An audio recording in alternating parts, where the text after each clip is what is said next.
Sabe aquela sensação de estar num lugar novo? Ou de estar numa fase nova da sua vida, não saber para onde ir ou o que fazer?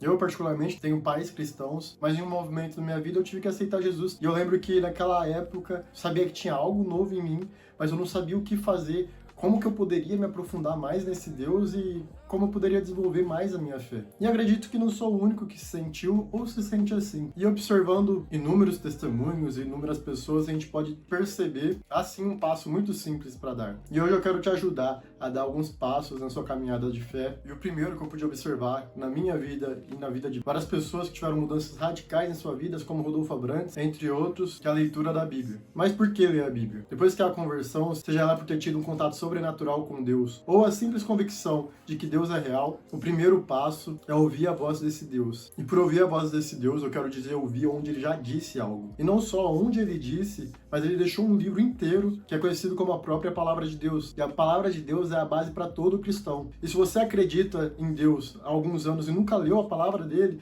nunca leu o que fundamenta a tua fé, eu questiono se há de fato uma fé. Mas se você está começando agora, se converteu agora, ou se você quer ter um passo a mais na sua caminhada da fé, eu recomendo a leitura da Bíblia. E a primeira pergunta é: que Bíblia que eu leio? Há diversas versões, por exemplo, a Bíblia da Mulher, a Mensagem, que é uma linguagem mais fácil de ler, versões como a Nova Versão Internacional, com comentários bíblicos como o da Joyce Meyer, que são comentários do Campo da Batalha da Mente, que é o best-seller dela, ou Bíblias de estudo como a Bíblia de Genebra, ou a Thompson, que são pessoas na fé que fizeram estudos bíblicos e puderam fundamentar algumas coisas e facilitar o seu estudo. E respondendo à pergunta de qual Bíblia eu começo a ler, e a resposta é: a que você tiver. Às vezes você não vai ter uma Bíblia na sua casa, ou vai ter uma Bíblia da sua avó, ou aquela que fica no meio da sua sala aberta em Salmos. A Bíblia que você tiver, pegue para ler. Eu tenho algumas que eu gosto de ler, e deixo aqui para vocês nos comentários algumas opções, mas não deixe que não ter uma Bíblia te impeça de ler. Hoje a gente tem alguns aplicativos nos celulares de Bíblias, que ela tem alguns planos de leitura, é muito interessante, vale a pena ler por ela, mas não deixe de ler. Mas quando você for ler, se você está começando a sua caminhada na fé agora,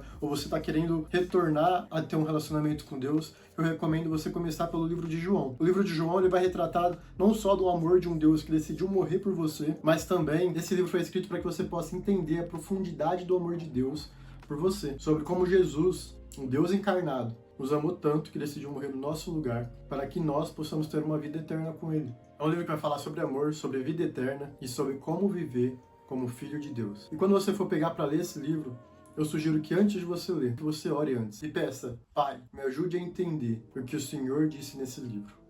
Me ajude a perceber o Senhor nesse livro.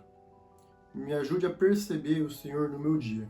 Inclusive, eu deixo até a recomendação e o link aqui nos comentários desse livro chamado Praticando a Presença de Deus, do irmão Lawrence, que vai nos ensinar como muitas vezes nós esquecemos de perceber Deus nas pequenas coisas. Deus está nas grandes coisas, mas Deus também está nas pequenas.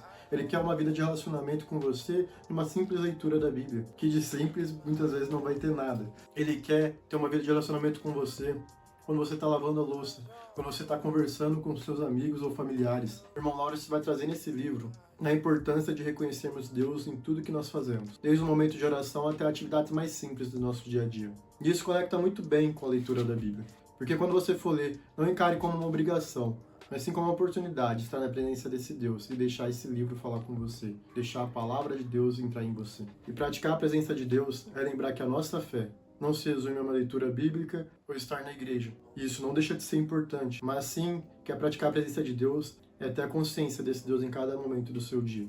E para finalizar, eu queria deixar algumas dicas de quando você for ler. Além de orar antes da leitura, eu recomendo que quando você for ler, você traga consciência de que essa palavra ela é direcionada a você. Quando você vai ler que Deus amou o mundo de tal maneira, saiba que você é uma das pessoas que Deus amou. Quando você for ler que Ele é um Deus que cura os enfermos, saiba que Ele está falando para você que Ele é um Deus que pode te curar. Lembre-se de praticar essa presença.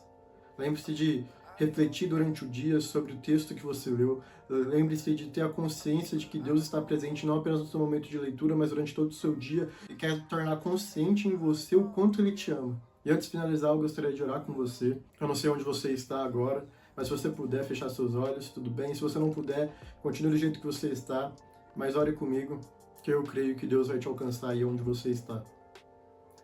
Deus, nós agradecemos pela mensagem que o Senhor nos deixou, pela sua palavra que é viva e eficaz, pela sua palavra que pode nos trazer mudanças, que pode nos transformar em pessoas melhores. Nós agradecemos, o Senhor é bom em todo o tempo. Deus, que a sua mensagem seja viva e eficaz a produzir mudanças. Que nós possamos nos sentir amados por Ti, mas que também possamos ter consciência de que o Senhor está conosco durante todos os dias. Obrigado por tudo que o Senhor tem feito. E obrigado por aquilo que o Senhor é. Nós te amamos, te louvamos e exaltamos o Seu nome. Em nome de Jesus. Amém. E se você gostou desse vídeo e quer aprender mais sobre a caminhada cristã, se inscreve aqui no canal. Lembra de ativar o sininho, porque é ele que notifica quando tem vídeo novo no canal. Que Deus abençoe vocês e até o próximo vídeo.